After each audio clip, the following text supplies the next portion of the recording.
Welcome to my YouTube channel dear viewers. आज की इस वीडियो में हम डिस्कस करेंगे multiple choice questions from the chapter nationalism in Europe. ये चैप्टर 1 है क्लास 10th की हिस्ट्री का। तो वीडियो को स्टार्ट करते हैं। पहला क्वेश्चन है हमारे लिए, अ गवर्नमेंट और system of rule that has no restraints on the power exercised is called. एक ऐसी गवर्नमेंट जहाँ पे पावर पे कोई रेस्ट्रिक्शन नहीं होती है उसे क्या कहते हैं? डेमोक्रेसी, मोनार्की, एब्सोल्यूटिस्ट या फिर रिपब्लिक? सही आंसर है एब्सोल्यूटिस्ट। दूसरा question, dash is a vision of society that is so ideal that it is unlikely to exist. एक ऐसा नजरिया सोसाइटी के बारे में जो पॉसिबल है ही नहीं कि एग्जिस्ट हो। ऑप्शंस हैं यूटोपियन, रियलिज्म, आइडियलिज्म, नन। सही आंसर है utopian. Next question, who has authored the famous essay Quest Seek and Nation? What is a nation? तो Quest Seek and Nation या What is a Nation किसने ऐसे लिखा है? Options है Napoleon, Ernest Renan, Louis 17, none. सही option है Ernest Renan. Next question, dash is a direct vote by which all people of a region are asked to accept और reject a proposal. Options है plebiscite, election, voting, selection. जब लोगों को कहा जाता है आप एक्सेप्ट करो या रिजेक्ट करो कोई प्रपोजल, तो इसे क्या कहा जाता है? प्लेबिसाइट कहा जाता है। Next question, French revolution occurred in which year? French revolution किस साल में आया? ऑप्शंस है 1788, 1789, 1791, 1792। सही ऑप्शन है 1789। नेक्स्ट क्वेश्चन है, Napoleon introduced a civil code which did away with all the privileges based on birth, established equality before law and secured right to property. This civil code was introduced in। तो Napoleon ने जो civil code introduce किया उसने काफ़ी कुछ किया।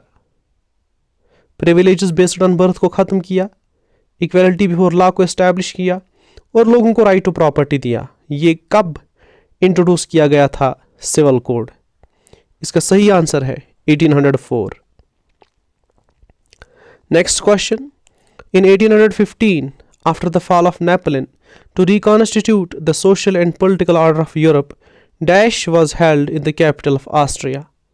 तो Napoleon जब 1815 में हारा तो यूरोप को रिकॉन्स्टिट्यूट करने के लिए एक ट्रीटी होती है ऑस्ट्रिया की कैपिटल में।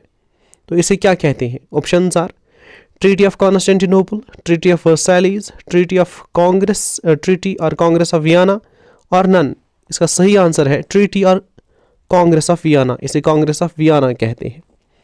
Next question, Napoleon wars begin in 1897 with the invasion on. तो नेपोलियनिक वार्स जो है वो 1897 में स्टार्ट हुए। पहला इन्वेजन कहाँ पे किया गया? सही ऑप्शन है Italy. Napoleonic fall is associated with which of the battle? तो नेपोलियनिक फॉल किस बैटल के बाद हुआ? Battle of Plassey, battle of Buxar, battle of Panipat या फिर बैटल ऑफ वाटरलू?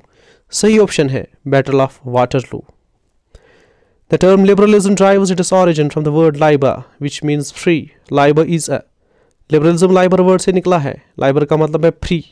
तो लाइबर कौन सा वर्ड है? German word, French word, Latin word या फिर इटालियन वर्ड? सही आंसर है Latin word. Next question, the right to vote is termed as. Right to vote को क्या कहा जाता है? सफरेज, इलेक्शन, प्लेबिसाइट या फिर नन? सही आंसर है suffrage. Next question, under Napoleon Germany was confederation of dash states. तो नेपोलियन के अंडर जर्मनी कितने स्टेट्स की एक कन्फेडरेशन थी? ऑप्शन हैं 37, 38, 39 और 40। सही आंसर है 39। Next question, in 1834 a customs union or zollverein was formed at the initiative of Prussia. It was meant to। तो जोलवरीन का मकसद क्या था? जोलवरीन का मकसद था ए, इसका सही आंसर है abolish trade barriers and reduce currencies from over 30 to 2। Question 14, dash is a political philosophy stressed the importance of tradition, established institutions, preferred gradual development over quick change। तो ये कौन सी फिलासफी है जो ट्रेडिशन को importance देती है, established institutions को prefer करती है और ग्रेजुअल डेवलपमेंट को प्रेफर करती है क्विक चेंज पे? ऑप्शन है रेवोल्यूशन, लिबरलिज्म, कंजर्वेटिज्म और नन। सही ऑप्शन है conservatism. Question 15, Dash were the countries which collectively defeated Napoleon in the Battle of Waterloo, and in 1815 they met at Vienna to draw a settlement for Europe. कौन सी countries ने Napoleon को हराया था battle of Waterloo में? इसका सही answer है option B, Britain, Russia, Austria and Prussia. Question 16. Joseph Mazzini, who was born in Genoa in 1807, was associated with. किस चीज़ के साथ जोसेफ माजनी एसोसिएटेड था? ऑप्शंस है secret society of Carbonari, unification of Italy, young Europe and young Italy, या फिर all of these. सारी चीज़ों के साथ जोसेफ माजनी एसोसिएटेड था. सही आंसर है all of these. Next question. Mazni believed that God had intended nations to be natural units of mankind. ये ट्रू है या फॉल्स है? बिल्कुल ट्रू है. माजनी का मानना था कि गॉड का मकसद है नेशन स्टेटस ही बेसिस और बेसिक यूनिट्स हों मैनकाइंड की. Question 18. Greek war of independence began in which year? Greek war of independence किस साल में शुरू होता है? सही ऑप्शन है 1821. सही ऑप्शन है 1821. Lord Byron an English poet is associated with. तो लॉर्ड बायरन एक इंग्लिश पोइट है, वो किस चीज़ के साथ एसोसिएटेड है, किस चीज़ के साथ वाबस्तगी रखता है? Greek war of independence, unification of Italy, unification of Germany, या फिर ऑल. तो ग्रीक वार ऑफ इंडिपेंडेंस इसका करेक्ट ऑप्शन है. Next question. In 1832 dash recognized Greece as an independent nation. तो कौन सी ट्रीटी है जिसके मुताबिक ग्रीक को रिकॉग्नाइज किया जाता है as an independent nation? Options हैं treaty of Versailles, treaty of Vienna, treaty of Paris, treaty of Constantinople. सही आंसर है treaty of Constantinople. Romanticism is associated with. तो रोमांटिसिज्म जो है ये किस चीज़ के साथ एसोसिएटेड है? Language, culture, poetry, folk traditions, या फिर सारी चीज़ों के साथ? ये इन सारी चीज़ों के साथ एसोसिएटेड है. सही ऑप्शन है all of the above. Next question. In Germany dash played an important role in nation building. They published Grimm's fairy tales. तो जर्मनी में किन लोगों ने नेशन बिल्डिंग में एक अहम रोल अदा किया और उनकी एक पब्लिकेशन भी आई, Grimm's fairy tales.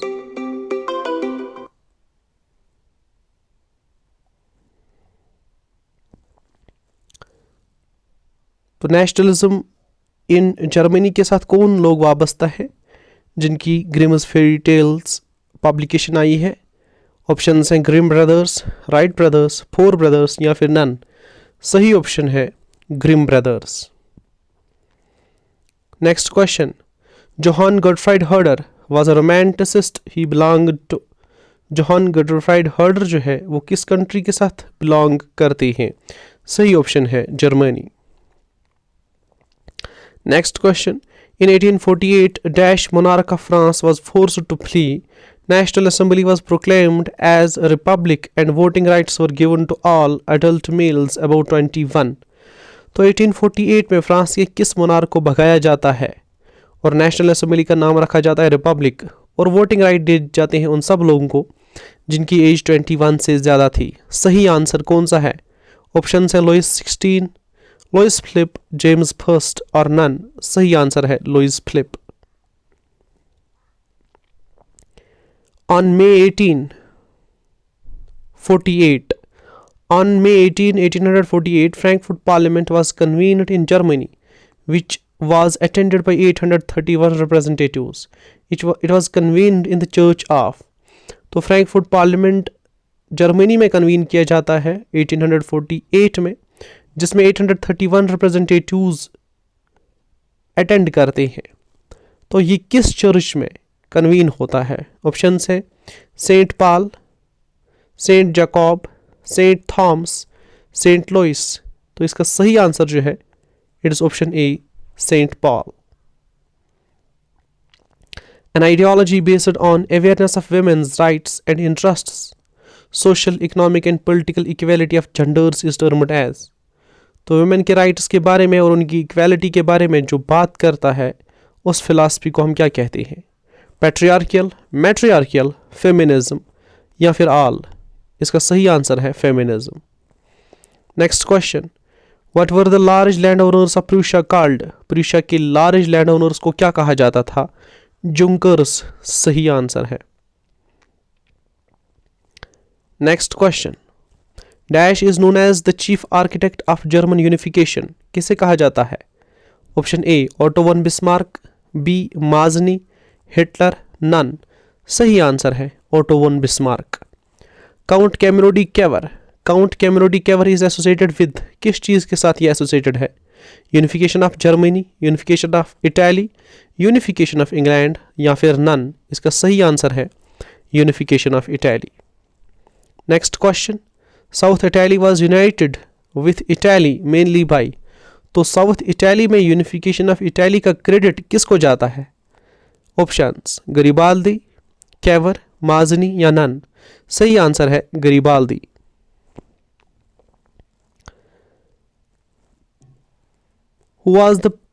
who was proclaimed as the king of United Italy, तो यूनाइटेड इटली का किंग किसे प्रोक्लेम किया जाता है? ऑप्शंस है Victor Emmanuel second, Garibaldi, Mazzini या फिर नन। सही आंसर है Victor Emmanuel second. The act of union 1707 was signed between, act of union 1707 में जो होता है किस किस के दरमियान साइन होता है? ऑप्शंस है England and Scotland, Scotland and Ireland, England and Ireland, India and Pakistan. सही ऑप्शन है England and Scotland.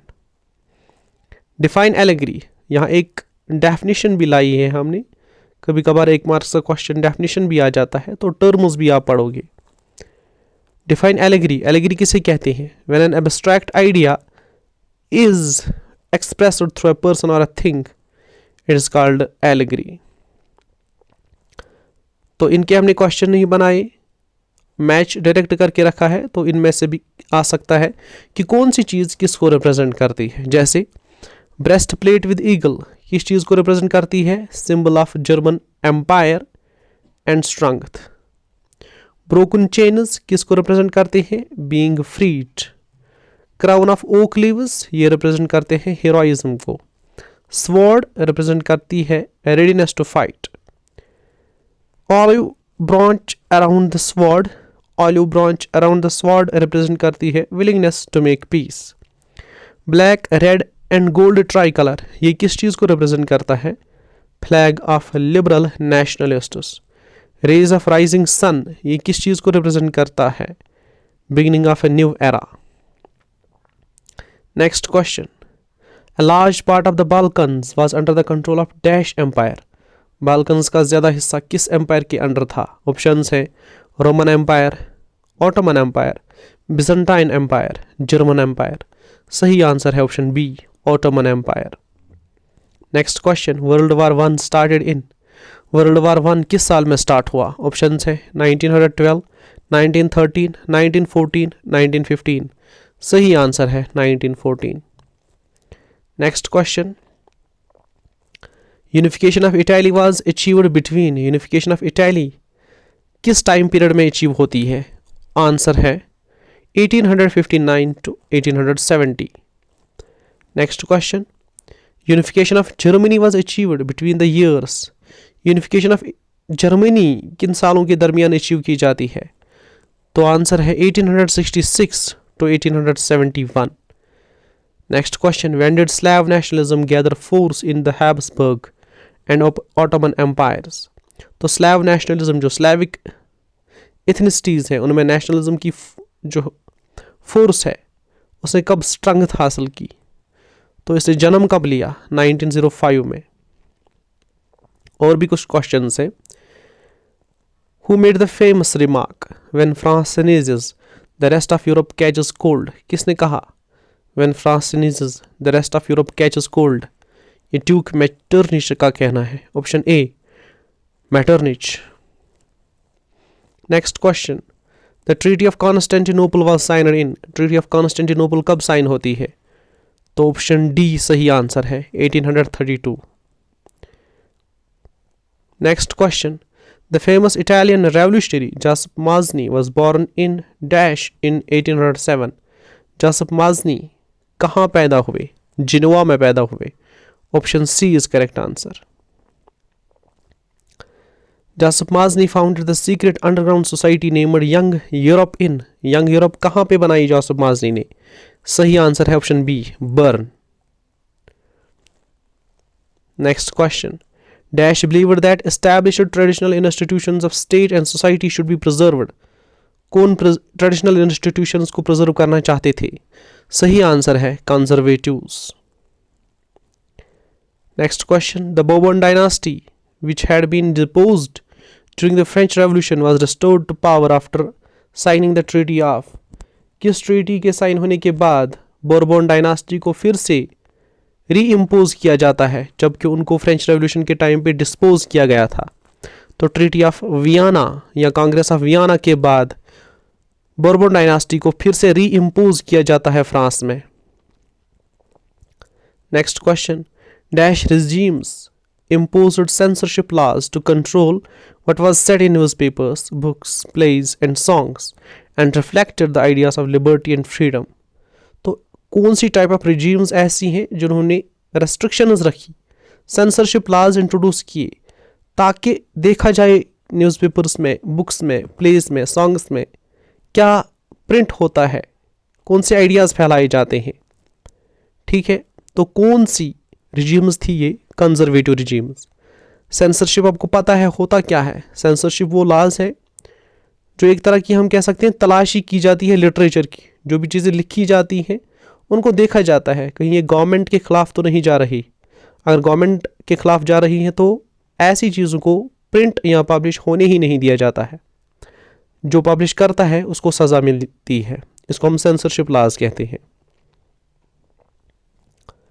Next question. A large part of the Balkans was under the control of Dash Empire.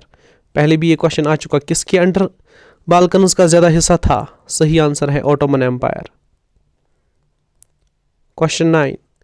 Artists of the time of the French Revolution personified Dash as female figure. किस चीज़ को artist personify करते थे as a female figure? Liberty को personify करते थे. During the 19th century, Dash emerged as a force that brought about sweeping changes in the political and mental world of Europe. तो किस चीज़ ने political और mental world में, Europe में changes लाई? तो ये था नेशनलिज्म. नेशनलिज्म की वजह से काफ़ी ज़्यादा चेंजेस आई यूरोप में. The idea of la patrie means. Idea of la patrie का मतलब क्या है? इसका मतलब है फादरलैंड.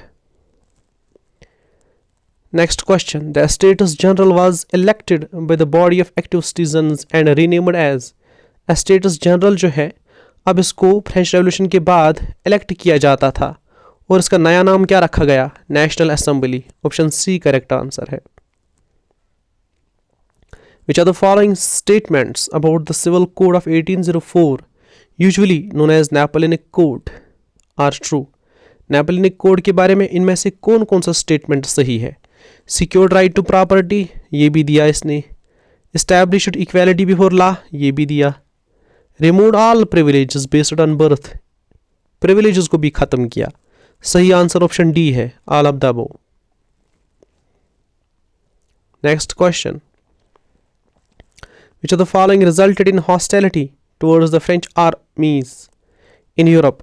फ्रेंच आर्मीज के खिलाफ क्यों हॉस्टाइल हो गए, क्यों दुश्मन हो गए लोग? काजेस क्या क्या थी? A. Forced conscription into the French armies, मजबूरन लोगों को रिक्रूट किया जाता था फ्रेंच आर्मीज में, ये भी वजह थी. सेंसरशिप, ये भी वजह थी. तो ये दोनों वजह थी, इसलिए सही आंसर जो है it is option D, both A and B. Next question. The Habsburg Empire consisted of regions. Habsburg Empire में कौन कौन सा रीजन आता था? Italian speaking provinces of Lombardy and Venetia, ये रीजन्स भी आते थे. The Alpine regions of the Tyrol, Austria and the Sudetenland, ये रीजन भी आता था. इसलिए इसका सही आंसर है ऑप्शन ए एंड बी. ठीक है, सी ऑप्शन जो कहता है ऑप्शन ए एंड बी दोनों इसके आंसर हैं, तो ऑप्शन सी इसका सही आंसर है. In Galicia the aristocracy spoke dash language, Galicia में जो एरिस्टोक्रेसी थी वो कौन सी लैंग्वेज बोलते थे? सही आंसर है पॉलिश लैंग्वेज बोलते थे। Question number 17, the first political experiment in liberal democracy took place in. Liberal democracy का पहला एक्सपेरिमेंट कहाँ पे आया? सही आंसर है फ्रांस, क्योंकि सबसे पहले रेवोल्यूशन फ्रांस में आया। Next question, which of the following is true about liberalism. Liberalism के बारे में इनमें से कौन कौन सा सही है? Abolition of state imposed restrictions, बिल्कुल लिबरलिज्म कहता है स्टेट इम्पोज्ड रिस्ट्रिक्शंस को खत्म किया जाना चाहिए। Freedom of markets on the movement of goods and capital, liberalism कहता है कि मार्केट्स को फ्रीडम मिलनी चाहिए ताकि गुड्स और कैपिटल को फ्रीली आप मूव कर सको। तो इसका सही ऑप्शन है ऑप्शन सी, यानी ए और B. Question 19, which of the following is true about ell. Ell के बारे में कौन सा ऑप्शन सही है? It was known as the measurement of cloth, क्या ये मेजरमेंट ऑफ क्लॉथ था? बिल्कुल था। An ell of textile material in different regions will give different measurements of cloth, यानी इसका मेजरमेंट वेरी करता था, बिल्कुल करता था। Such difference in measurement was viewed as an obstacle to economic exchange, और ये जो डिफरेंस आती थी मेजरमेंट में, ये हर्डल थी, ये रुकावट थी इकोनॉमिक एक्सचेंज में। तो सारे ऑप्शन सही है, इसलिए D, that is all of the above. Question last and question 20th, a secret society named young Italy was established in. Young Italy जो सीक्रेट सोसाइटी थी, इसको कहाँ पे एस्टैब्लिश किया गया था? सही आंसर है मर्सेलिस। तो ऑप्शन ए जो है मर्सेलिस इसका सही आंसर है। चैप्टर 1 के ऑब्जेक्टिव्स हमने आपको दिए, नेक्स्ट वीडियो में हम चैप्टर 2 के ऑब्जेक्टिव्स लाएंगे। चैनल को सब्सक्राइब कीजिए और प्रेस कीजिए बेल आइकन, ताकि आप बाकी ऑब्जेक्टिव्स जो आने वाले हैं उनको मिस ना करें। Thanks for watching this video.